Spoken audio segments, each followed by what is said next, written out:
ছেলের আবদারে আজকে বানিয়ে নিলাম লবঙ্গ লতিকা। হ্যালো ফ্রেন্ডস, সবাই কেমন আছো? আশা করি সবাই ভালো আছো। আমি রিঙ্কি, সবাইকে রাধে রাধে। আমরা একটি নতুন ভিডিও নিয়ে তোমাদের সামনে চলে আসলাম, তো দেখতে থাকো। আজকে আমি বানিয়ে নিলাম লবঙ্গ লতিকা। তো লতিকা বানানোর জন্য আমি প্রথমে দুধটা ভালো করে গরম করে নিচ্ছি। দেখো, দুধটা ভালো করে গরম করে নিচ্ছি বলতে দুধটা ভালো করে জাল দিয়ে একদম কমিয়ে নেব। দুধের মধ্যে কিন্তু আমি চিনি দিয়ে ফোটাচ্ছি। দেখো অনেকটা ঘন হয়ে এসেছে, আর কিছুক্ষণ করলেই কিন্তু হয়ে যাবে। তো এটাকে দুধের ক্ষীর বলি আমি।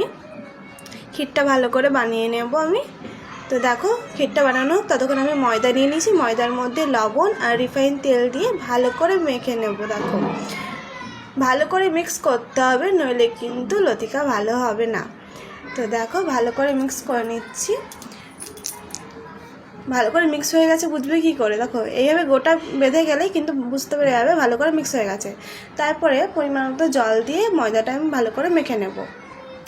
তো দেখো, পরিমাণ মতো জল দিয়ে ভালো করে ময়দাটা আমি মেখে নিচ্ছি।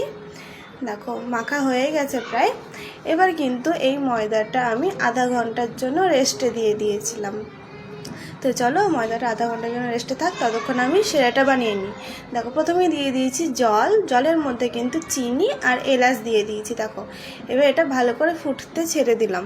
তো দেখো, এর মধ্যে কিন্তু দুধের ক্ষীরটা হয়ে গেছে। দেখো, আমি এখানে কিন্তু প্রায় খেয়েই ফেলেছি, এতটাই টেস্টি হয় এটা। তো চলো, আধা ঘন্টা হয়ে গেছে। এবার আমি কিন্তু ময়দার লইগুলো বানিয়ে নিই। লইগুলো ঠিক কিন্তু লুচির লই যেইভাবে বানানো হয় আমি সেই সাইজেই বানিয়ে নিয়েছি। দেখো, সব লইগুলো আমার বানানো হয়ে গেছে। এবার একে একে আমি বেলে নেব।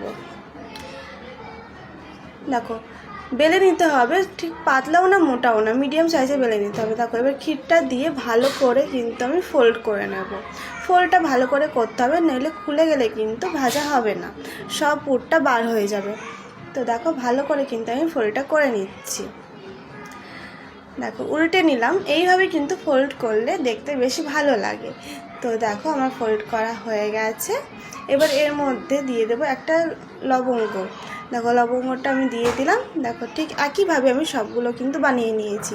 দেখো, প্রথমে কড়াইয়ে রিফাইন তেলটা গরম করে এর মধ্যে একে একে লবঙ্গ লতিকাগুলো আমি দিয়ে দিচ্ছি। দেখো, ভালো করে ভেজে নেব। গ্যাসের ফ্লেমটা কিন্তু লো রাখতে হবে। দেখো, একদিকে আমার ভাজা প্রায় হয়ে এসেছে, উল্টে পাল্টে ভালো করে ভেজে নিচ্ছি। দেখো, তো দেখো, ভাজা হয়ে গেছে। এবার কিন্তু আমি তুলে নিচ্ছি।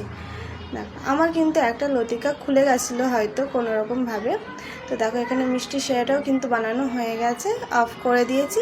এবার ভেজে রাখা লবঙ্গ লতিকাগুলো কিন্তু আমি মিষ্টি সেরার মধ্যে দিয়ে ভালো করে ওপরে দিয়ে রসটা ছড়িয়ে দেব। দেখো, অর্ধেকগুলো প্রথমে দিয়েছি, তারপর সম্পূর্ণ দিয়ে রেখে দিয়েছি। দেখো, তো আজকে ভিডিওটা তোমাদের কেমন লাগলো অবশ্যই জানাবে।